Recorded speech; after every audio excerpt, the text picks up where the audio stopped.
lot of times when you think of the SEMA show, you think of custom cars and modified speed parts and stuff like that. But a big part of the industry is making new versions of factory correct parts, and that's what OPGI does. Right, George? That's correct, and we've been doing it for over 30 years. And we're at the top of the industry when it comes to the GME body and full-size car. What I think is nice about your company is that you're not just making parts and selling them, you're actually fitting them on cars and bringing those cars to the show. Exactly, especially the parts that we manufacture ourselves. We test all the parts, make sure they fit on multiple original vehicles before we put them out to market. And that's actually what you do there. That's actually what I do there myself, yeah. So if we have, window moldings or convert moldings, we'll actually buy original cars. We'll install them on the convertible, wells. And some cars, some parts take a few years to get it right, but we won't, settle for anything less than that. So it's got to be some pressure involved there, because you know that the company's spending a lot of money and time developing the part, getting it manufactured, it comes back in, and then it's up to you to say, nope. Exactly. There's a lot of no's, and then I got, my supervisors, they don't like to hear no, but it's the same thing, our name is on the part at the end of the day. So when someone gets a part from us, they know that it's been tested and it's been fitted, guaranteed. Well, looking at this 70 442 W30 ragtop, which is an awesome car. Awesome car. How much of your stuff is on this thing? Almost everything you could point at is on. There's a couple items that aren't available for 442s yet, and those parts have to be restored. But mostly everything on this car is from OPG. From windshield wipers, the window moldings, the hood, the grills, the bumpers, the wheels, everything came from us, yes. How about inside the car? Everything. The armrest bases we make, armrest pads we make, door handles, window handles, steering wheel, steering column is ours, the original radio, the dash pad, the sun visors. You could point at, almost point every part of this car and it came from us. Sheet metal, of course, also all these cars need sheet metal when you're doing the restoration. Very nice. Now, how bad was this car when you got started with it? You know what, it wasn't too bad, but it obviously needs to go through a whole nut and bolt restoration.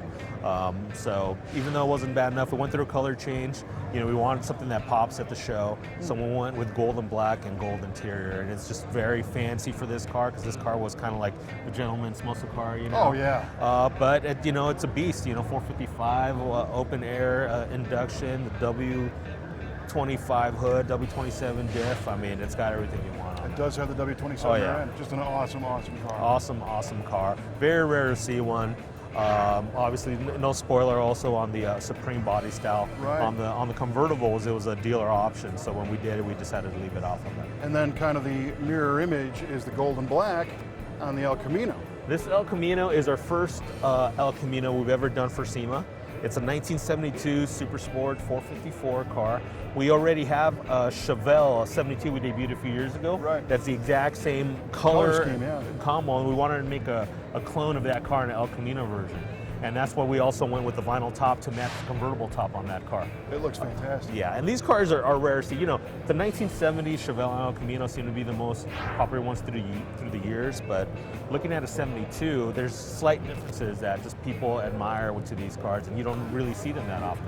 There's a lot of different pieces on the El Camino that people don't realize that are not the same as a Chevelle. Exactly. Well, the fender, the whole front end minus the hood is, could almost be totally different. Yeah. Radiator support and the fender extensions, the fenders, inner fender wells, and the grill itself. The hood's the same. Sure. But yeah, you can't slap that on. So that's a lot of added research time and expense to come up with parts for these cars. Exactly. But the El Camino is our second most popular line next to Chevelle. Really? It's just the Chevrolet brand seems to be the #1 brand across all of our. Exactly.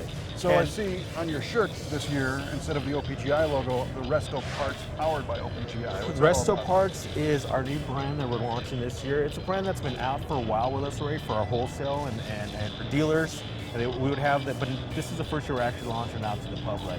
And what this part represents is, we carry thousands and thousands and thousands of parts, original part group, but also a lot of those parts are made by us exclusively.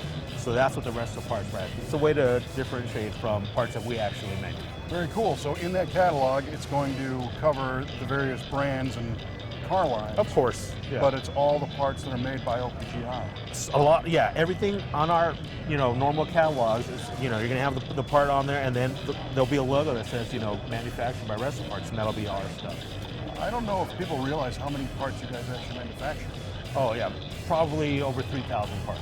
Yeah. Tons of them. We carry, 80,000 parts in our catalog, but there's a lot of parts that we make, and it's going to be packaged with the Resto parts label, so when you get it at home, you will see our logo, and then you'll know that that part's been tested, and that part's been fitted, and you know it's going to work when you get it. Well, we always appreciate the support that a company like yours has for keeping these cool cars on the road and keeping them looking good.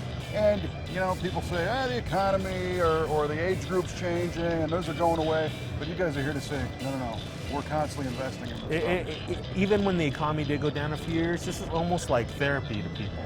People have their cars, through their whole lives. It makes them happy. But these cars, original restoration stuff, it's part of Americana, It's something people love. Very cool. Well, we appreciate it. Thank you, George. No problem. Thank you, Kevin. Have a great show. Okay, thank you very much.